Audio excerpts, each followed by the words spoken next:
Okay, you already read the title, so without further ado, let's get started. And if you like this content, you better subscribe to see more. Okay, this is going to be a bit of a different style of video for me, but this challenge is one I've been wanting to do for a while now. The only thing that's going to make this video hard is that I'm not going to really have the lives. Once I run out of games to switch to, then the video is going to be over. You know, I don't really think this challenge is going to be even that hard. I'd like to think that I'm pretty good at platformers, but we'll just have to wait and see how it goes. Crap, well, maybe I spoke too soon. Alright, it's on to the next game.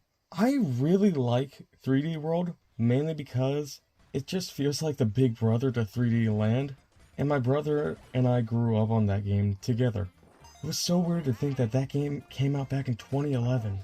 God, I feel old. It really just feels like yesterday when I was playing this on my old DS Lite, in between rounds of bowling on the Wii with my grandma. Sorry, I'm ranting. Wait, what am I talking about? You're watching this video to watch me die and listen to my very colorful commentary. So I'll try not to be too apologetic this video. Man, I gotta say, we're doing pretty good right now. We've been blasting through the last few levels. And with that, we're on to the first boss. Let's go, man. You ain't nothing.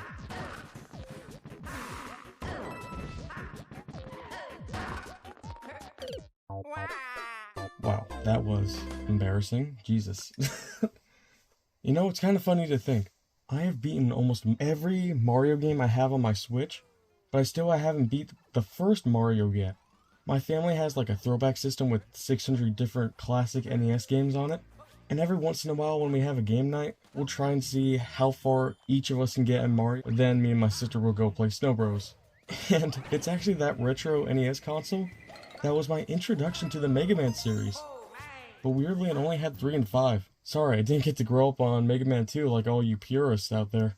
I spent literal hours trying to figure out how to beat Needleman. And when I finally did, and I was right at the last sliver of his health, the power went out. Oh god, that one hurt, bro.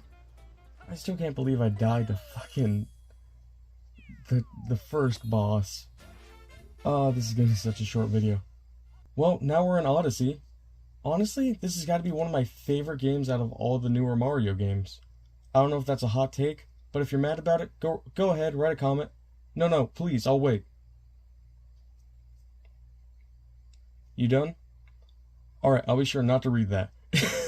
But anyways, yeah, I haven't played some of the new games yet, like Mario RPG or Brothership, but I don't know. I just have a lot of solid memories going to my local GameStop and playing this game on the display. It was just cool because, you know, it was my first ever fully 3D Mario games besides Mario Galaxy and Sunshine. I used to play that game on my aunt's old GameCube. Oh my god. Gosh, we were just zooming through this city. Oh my. Ah, another shine. Easy work for me. What can I say?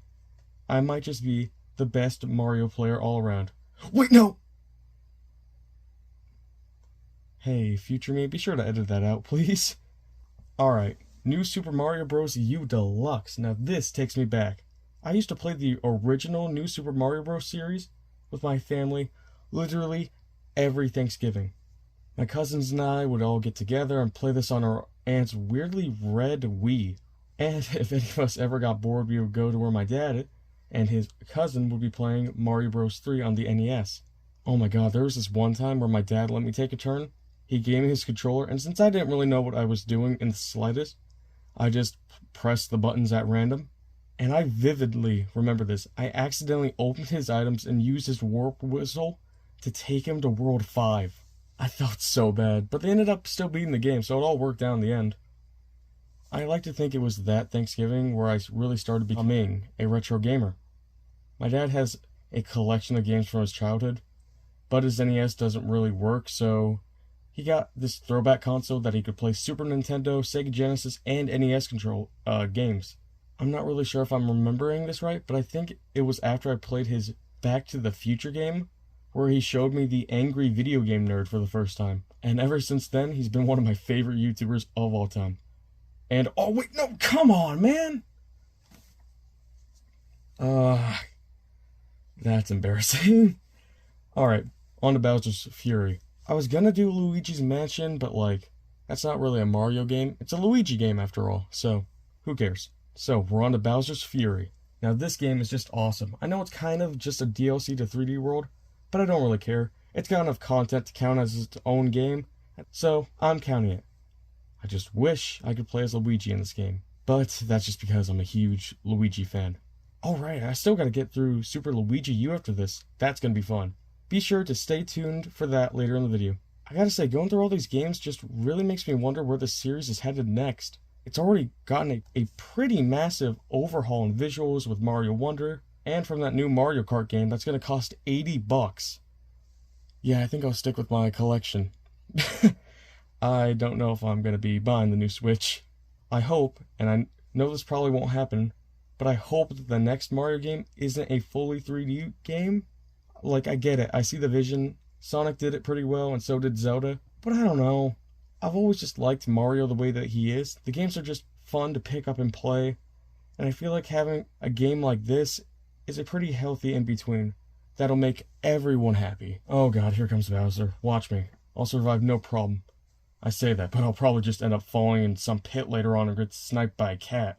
I know the Switch isn't the most cutting edge when it comes to graphics, but come on, you gotta admit this is pretty cool. I mean, look at that fire! Everything in this game is just so pretty. The whole reason I made this video is kind of just a farewell to the Switch, and I thought that going through some of my favorite games would be nice. Not just for me, but for you, the viewer. Like a lot of you, I grew up playing these games, and the Switch is probably one of, if not the definitive console of my teenage years. So it's gonna be sad to see it go. But then again, when I'm older, I'm pretty sure they're gonna be selling throwback Switch systems with 101 games on them. So I guess I'll have, that to look forward to. The future is coming, and there's no way to stop it. So I just gotta keep my head up and welcome it. Wow. Way to ruin the moment, dude. Absolute jerk. Well, I guess we're on to our final game of the video. Super Luigi U. Man, I missed this game. I don't really remember much of it other than that it's super difficult, and it cost Nintendo a lot during this year. So let's hope I don't end up choking for content. Like I said before, Luigi has been my #1 for a long time. Not just out of the Mario Brothers, I mean from all of Nintendo. Well, maybe he's second, right below Link, but what can I say? I like green, I guess. Wait, why is the time already so low? Alright, we only got 1 minute and 40 seconds per level. That's gonna make things a little interesting. Should I go full speedrunner mode? That's a dumb question. Of course I should. No, wait, I was doing so well. Ah, crap. I guess that's it. Well, that was my first attempt at every Mario game without dying. Maybe I really do need to just get good. But that's all for now. I appreciate you for sticking around, and I thank you for watching the video. I hope to see you in the next one. Goodbye.